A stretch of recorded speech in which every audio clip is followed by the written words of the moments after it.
నమస్తే అండి. ఈరోజు నేను చాలా టేస్టీగా ఉండే కరివేపాకుతోటి దోసకాయ వంకాయ పచ్చడి చేస్తున్నానండి. హెల్త్కి మంచిదండి కరివేపాకు. దాని గురించి అలా చేస్తున్నానండి. చాలా టేస్టీగా ఉంటుంది. ఒకసారి మీరు ట్రై చేయండి. నూనె పెట్టుకున్నానండి కడాయిలో. నేను ఒక దోసకాయ తీసుకున్నానండి, ఒక వంకాయ అండి, 2 టమాటాలు, ఒక 15 పచ్చిమిరపకాయలు తీసుకున్నానండి. ముందు పొట్టు మినపప్పు వేసుకుందామండి. మినపప్పు వేసుకుంటే కమ్మగా ఉంటుందండి పచ్చడి. కొద్దిగా వేసుకుందామండి. చూడండి, కరివేపాకు గుప్పుడు తీసుకున్నానండి, లేతగా ఉంది. 2 టమాటాలండి, పచ్చిమిరపకాయలు, ఎల్లుల్లిపాయలండి, వంకాయ ఉప్పు నీటిలో వేసానండి కోసి. ఇది కొద్దిగా వేగాలండి. పొట్టు మినపప్పు చాలా టేస్టీగా ఉంటుందండి.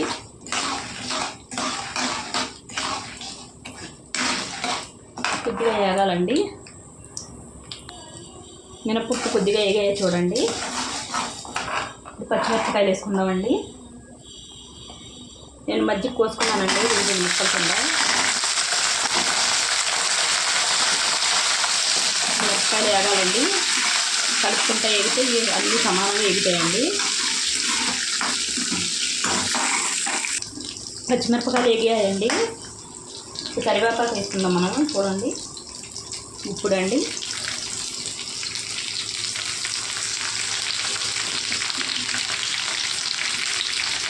లేతగా ఉందండి కరివేపాకు.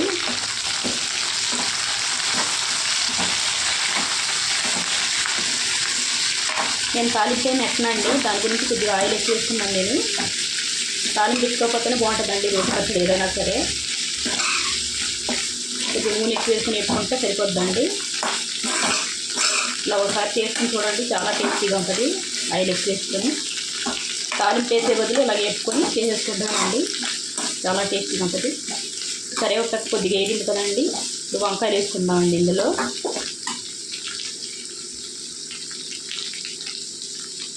ఉప్పులో వేసుకున్నానండి. ఇప్పుడు ఇంట్లో నేను వంకాయలు కోసుకొని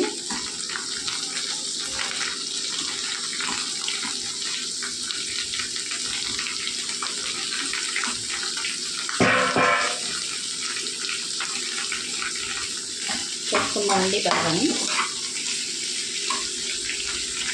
టమాటాలు కూడా వేసేసుకుందామండి. ఒకేసారి మగ్గిపోతాయి.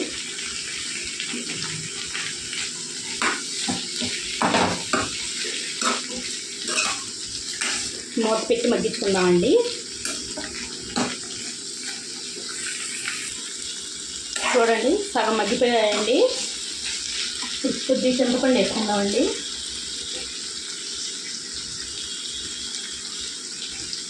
ఒక టేబుల్ స్పూన్ జీలకర్ర వేసుకుంటున్నానండి నేను. కొద్దిగా కలిపి చింతపండు వేసుకుందామండి. కొద్దిగా సరిపోద్దండి. మనం దోసకాయ వేసుకుంటున్నాం కదండి, దాని గురించి ఆ చింతపండు అయితే సరిపోద్ది.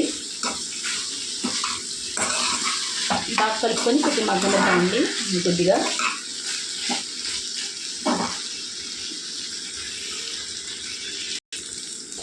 చూడండి, ఇలా మగ్గితే సరిపోతాయండి. దోసకాయ ముక్కలు వేసుకున్నామండి. నేను 1/2 కేజీ తక్కువ అండి, 200 గ్రాములు ఉంటుందేమో దోసకాయ ముక్కలు వేసుకుంటున్నానండి. ఇందులో గింజలతో సహా వేసేసానండి నేను. ఒక్కసారి కలుపుకుందాం. అవసరం లేదండి, కొద్దిగా కలుపుకొని స్టవ్ కట్టేసుకుందాం. ఇప్పుడు ఈ పచ్చిగా వేసుకుంటేనే టేస్ట్ బాగుంటుందండి దోసకాయ. ఎల్లుల్లిపాయలు వేసుకుందామండి. 10 గరబాలండి. ఉప్పు వేసుకుంటే బాగుంటాయండి ఎల్లుల్లిపాయలు. చల్లారనిద్దామండి. చల్లారిన తర్వాత చూద్దాం. చల్లారిపోయినాయండి ముక్కలు. ఇప్పుడు జార్లోకి వేసుకుందాం.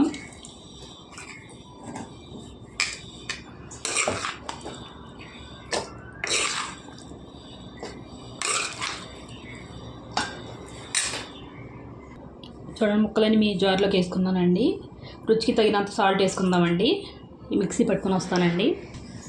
చూడండి, కరివేపాకు దోసకాయ వంకాయ పచ్చడి అండి. చాలా టేస్టీగా ఉందండి.